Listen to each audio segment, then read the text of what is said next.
अस्सलाम वालेकुम डॉक्टर साहब। वालेकुम सलाम रहमतुल्लाहि व बरकातहू। हमने परसों एक पुराना इनविटेशन कार्ड देखे जिसमें आपका घाट नांदूर में क्लिनिक खुलने के लिए जो इनविटेशन था, जो 17/6/1973 का 51 साल पूरे हो चुके हैं आपके घाट नांदूर में। तो हमको थोड़ा सा यादें ताज़ा करिए, उस घटना का वर्णन कीजिए, किस तरह से आप घाट नांदूर में आए और क्लिनिक स्टार्ट किए। मेरा रजिस्ट्रेशन मेरा क्या होम्योपैथिक का रजिस्ट्रेशन 1972 में हुआ है और 1973 में मैंने घाटनंदूर में खुद का दवाखाना खोले हुआ है और 17 जून 1973 में खोले हुआ है। 73 से आज तक अपना टोटल 51 साल हम घाटनंदूर में प्राइवेट प्रैक्टिस की हुई है। मुफ्त दरामध्ये नौकरी अपने प्रैक्टिस की हुई है, मुफ्त कुछ और कंसेशन रेट में अपना प्रैक्टिस की हुई है। तो हमको वो उस उद्घाटन समारोह जो भी छोटा हो मोटा होगा, उसके कौन थे मेहमान, किसके हाथ से रिबन काटे, ये थोड़े यादें ताज़े करिए। उद्घाटन समारोह में डॉक्टर वीटी मानी, डॉक्टर लोहिया और मेडिकल कॉलेज के वो ज़माने के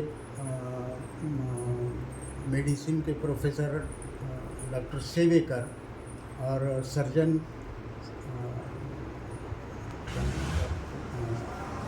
का नाम क्या है?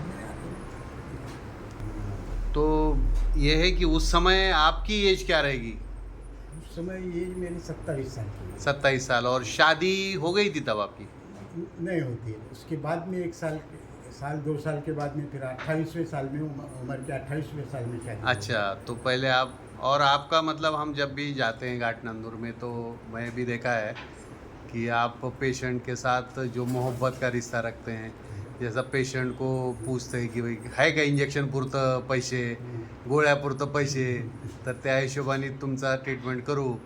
तर अगर एखाद्याजवळ इंजेक्शनचे पैसे नाही तर त्याला गोळ्यावर भागवायचं, आणि गोळ्याचे पैसे नसतील तर मग घरातले जे अन्न आहे, जसं की विटॅमिन सीची गोळी आहे तर 2 थेंब लिंबू टाक, आणि अशा प्रकारे तुम्ही त्याच्याकडून मग तर फीस तर घ्यायचा प्रश्नच नाही आहे, परंतु तसे लोकांची संभाळ म्हणजे खरं म्हणजे डॉक्टर म्हणजे एक देवता, एक फरिश्ता, या प्रकाराला तुम्ही तिथं घाट नांदूरमध्ये दाखवून दिलं है।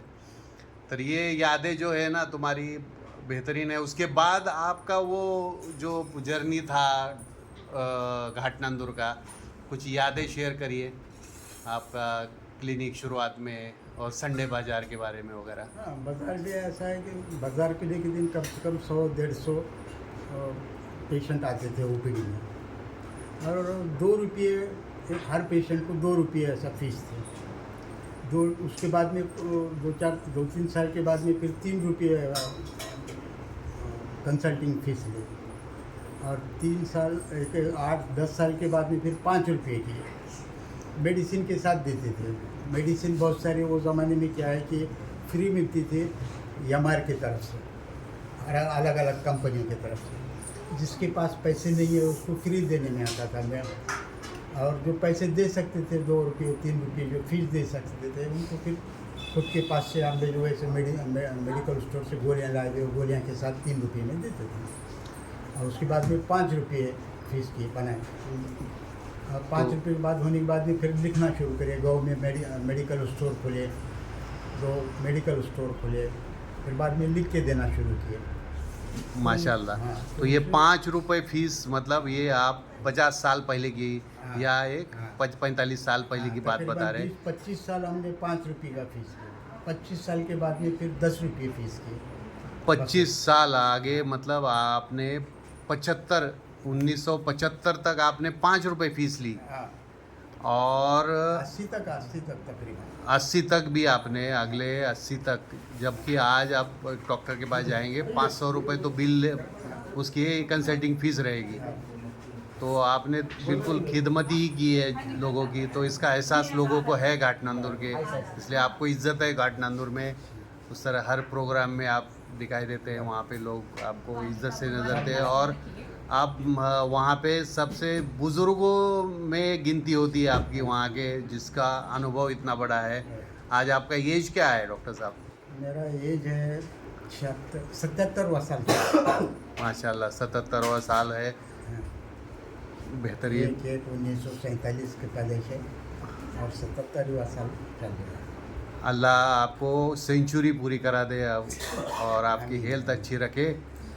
बहुत बहुत शुक्रिया, आपने अनुभव शेयर किया। अगले एपिसोड में हम इंशाल्लाह आपके जो रिश्तेदार हैं इनके बारे में, आपके दामादों के बारे में बात करेंगे इंशाल्लाह। शुक्रिया हमसे बात करने के लिए। Thank you. हाँ, चलो शुक्रिया, शुक्रिया, थैंक यू।